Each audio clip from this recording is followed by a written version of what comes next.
नमस्कार। जेपीएससी की तैयारी में जुटे सभी साथियों का बहुत बहुत स्वागत है।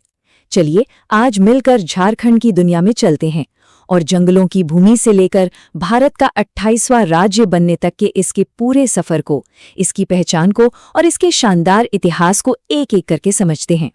तो देखिए, हमने इस पूरे टॉपिक को 5 बहुत ही सिंपल सेक्शंस में बांट दिया है। ऐसा इसलिए ताकि आपको नोट्स बनाने में बहुत आसानी हो और सब कुछ एक सिस्टम से याद रहे। तो चलिए फिर शुरू करते हैं। तो सबसे पहले शुरुआत करेंगे सेक्शन 1 से, झारखंड का एक जनरल इंट्रोडक्शन।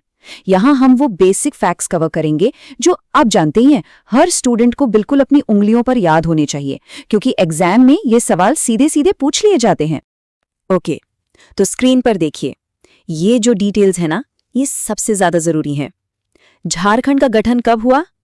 तारीख याद रखिएगा, 15 नवंबर 2000।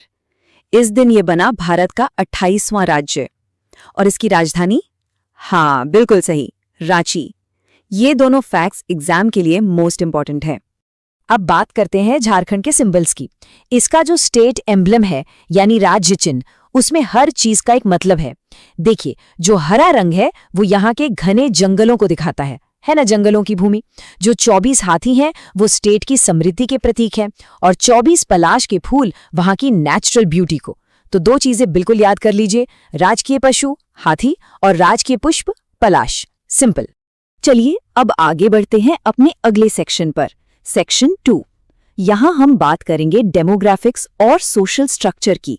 देखिए, प्रीलिम्स के लिए तो फैक्ट्स जरूरी है ही, लेकिन मेंस एग्जाम के लिए स्टेट के लोगों को, उनके सामाजिक ढांचे को समझना बहुत ही जरूरी हो जाता है। अच्छा, अब कुछ इंपॉर्टेंट नंबर्स पर नजर डालते हैं जो 2011 के सेंसस से लिए गए हैं। इन्हें अपने नोट्स में जरूर लिख लीजिएगा। टोटल पॉपुलेशन लगभग 3.29 करोड़। पूरा नंबर है 3,29,88,134। लिटरेसी रेट कितना है? 66.41%। और सेक्स रेशियो 948। ये तीनों आंकड़े आपसे कभी भी पूछे जा सकते हैं। झारखंड की सबसे खास बात है यहाँ की जनजातीय आबादी। स्टेट में शेड्यूल्ड ट्राइब्स यानी एसटी पॉपुलेशन का परसेंटेज कितना है?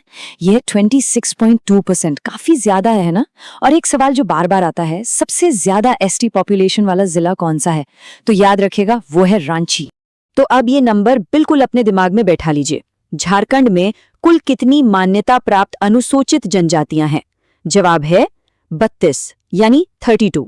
ये नंबर सीधे सीधे एग्जाम में पूछा जाता है। कितनी? हाँ, 32। चलिए, अभी तक हमने झारखंड के वर्तमान को समझा। अब थोड़ा टाइम ट्रैवल करते हैं और चलते हैं इसके अतीत में। देखते हैं कि इसकी जड़ें कितनी गहरी हैं। ये सेक्शन इतिहास का है और यकीन मानिए बहुत दिलचस्प होने वाला है। क्या आप जानते हैं कि झारखंड नाम हमेशा से नहीं था? इस इलाके के कई नाम रहे हैं अलग अलग समय में। सबसे पहला जिक्र सोचिए ऐतरेय ब्राह्मण में मिलता है, वहां इसे पुंड कहा गया है। फिर समय आगे बढ़ा, वायु पुराण में इसे मुरुंड कहा गया, महाभारत में इसका नाम पुंडरीक देश था, और जब मुगल आए तब तक ये खुखरा के नाम से जाना जाता था। कितना दिलचस्प है ना। अगर हम और भी पीछे जाएं, प्रागैतिहासिक काल में, तो झारखंड तब भी आबाद था। मिसाल के तौर पर हजारीबाग में एक जगह है इसको, वहां से हमें पूरा पाषाण काल की गुफा चित्रकारी मिली है। और जब ताम्र और कांस्य युग आया, तब सिंहभूम का इलाका इसका सेंटर बन गया। यहाँ की असुर और बिरजिया जनजातियां तो उस समय धातुकर्म में एक्सपर्ट मानी जाती थीं। इतिहास सिर्फ राजा महाराजाओं का नहीं होता, धर्म का भी होता है, और झारखंड इस मामले में बहुत समृद्ध है। जैन धर्म के लिए तो पारसनाथ पहाड़ी, जिसे समेत शिखर भी कहते हैं, सबसे पवित्र स्थलों में से एक है। माना जाता है कि यहाँ 23वें तीर्थंकर पार्श्वनाथ ने निर्वाण प्राप्त किया था। और सिर्फ जैन धर्म ही नहीं, हजारीबाग के सूर्य कुंड जैसे इलाकों से हमें बौद्ध धर्म के भी अवशेष मिले हैं। तो क्या झारखंड हमेशा से अलग थलग था? नहीं, बिल्कुल नहीं। बड़े बड़े साम्राज्यों की नजर भी इस पर थी। जैसे मौर्य काल में कौटिल्य ने अपने अर्थशास्त्र में इस इलाके को कुकुट देश कहा है, और बाद में जब समुद्रगुप्त आए तो उन्होंने अपने प्रयाग प्रशस्ति में लिखवाया कि उन्होंने आट्विक प्रदेश को जीता था। ये आट्विक प्रदेश यानी वन प्रदेश और कोई नहीं, झारखंड ही था। इतिहास की बातें हो रही हैं तो राजवंशों की बात करना तो बनता है। चलिए अब झारखंड के राजनीतिक इतिहास के केंद्र में चलते हैं और उन प्रमुख क्षेत्रीय राजवंशों को जानते हैं जिन्होंने इस जमीन पर राज किया और यहाँ की संस्कृति को एक आकार दिया। सबसे पहले आते हैं मुंडा। मुंडा राज की कहानी शुरू होती है रोहतासगढ़ से। इस राज्य की नींव रखी थी रीता मुंडा ने। बाद में सुतिया पाहन को राजा बनाया गया और उन्होंने इस राज्य को एक नया नाम दिया, सुतिया नागखंड। और तो और उन्होंने इसे आगे 7 गढ़ों यानी किलों और 21 परगनों यानी प्रशासनिक इकाइयों में व्यवस्थित भी किया था। मुंडाओं के बाद झारखंड की गद्दी पर आए नागवंशी। ये बहुत इंपॉर्टेंट राजवंश है। इसके संस्थापक का नाम एग्जाम में बार बार पूछा जाता है। वो थे फड़ी मुकुट राय। उन्हें आदि पुरुष भी कहा जाता है। उन्होंने अपनी पहली राजधानी बनाई सुतियाम्बे को, लेकिन वक्त के साथ साथ राजधानी बदलती रही। सुतियाम्बे से चुटिया, फिर खुखरा और फिर दोईसा। ये क्रम याद रखना जरूरी है। अच्छा, अब एक बहुत ही दिलचस्प सवाल। सोचिए, एक नागवंशी राजा अपनी हीरो को परखने की कला से मुगल कैद से आजाद हो गया। ऐसा कैसे हुआ? ये कहानी है राजा दुर्जनसाल की। तो हुआ ये कि जहांगीर के सेनापति ने राजा दुर्जनसाल को बंदी बना लिया और 12 साल तक, सोचिए 12 साल तक ग्वालियर के किले में कैद रखा। लेकिन किस्मत ने पलटा खाया। जहांगीर के दरबार में एक बार असली और नकली हीरे को पहचानने का मसला आ गया। तब किसी ने बताया कि ग्वालियर की कैद में हीरो का एक बहुत बड़ा जानकार है। बस फिर क्या था, दुर्जनसाल को बुलाया गया। उन्होंने अपनी विशेषज्ञता से एक झटके में असली हीरा पहचान लिया। जहांगीर इतना खुश हुआ कि उसने उन्हें न सिर्फ आजाद किया बल्कि उनका राज्य भी लौटा दिया। चलिए अब पलामू की तरफ चलते हैं और बात करते हैं चेरो राजवंश की। इस वंश का स्वर्ण युग मेदिनी राय के शासनकाल को माना जाता है। वो इतने लोकप्रिय थे, इतने न्यायप्रिय थे कि लोगों ने उन्हें न्यासी राजा का खिताब दे दिया। न्यासी राजा यानी न्यायप्रिय राजा। ये टाइटल एग्जाम के नजरिए से बहुत इंपॉर्टेंट है, इसे जरूर नोट कर लें। लेकिन चेरो शासन पर संकट के बादल मंडरा रहे थे और ये संकट था औरंगजेब। देखिए हुआ क्या। औरंगजेब ने अपने सेनापति दाऊद खान को पलामू पर हमला करने भेजा।